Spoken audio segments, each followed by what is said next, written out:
Bhogapuram airport Jaganmohan Reddy గారు రాకపోతే ఇవాళకైనా మొదలయ్యేదని అడుగుతున్నాం. 2000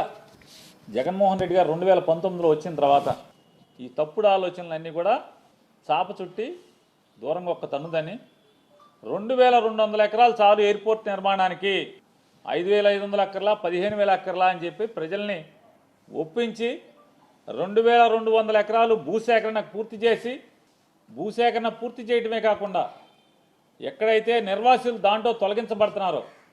ఆ తొలగించబడేటువంటి నిర్వాసితుల యొక్క R&R ప్యాకేజీని చెల్లించి వారికి సంపూర్ణంగా వేరే చోట ఇళ్ల నిర్మాణం పూర్తి చేసిన తర్వాత, కాలనీ నిర్మాణం పూర్తి చేసిన తర్వాత మాత్రమే 2023వ సంవత్సరం జగన్ గారు శంకుస్థాపన చేశారు. 2023వ సంవత్సరంలో అప్పటికి దానికి కావాల్సిన పర్యావరణ అనుమతులు, భూసేకరణ కానీ లేదా రైతులు కట్టాల్సిన ప్రతి నయా పైసా కట్టడం కానీ, తొలగించిన ఇళ్లకు కానీ, తొలగించినటువంటి అన్ని ప్రజలకు సంబంధించినటువంటి అవసరాలను కానీ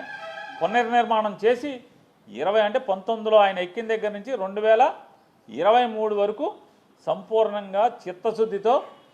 దానికి కావలసినటువంటి అన్ని కార్యక్రమాలని పూర్తి చేసి జగన్మోహన్ రెడ్డి గారు 2023 శంకుస్థాపన చేస్తే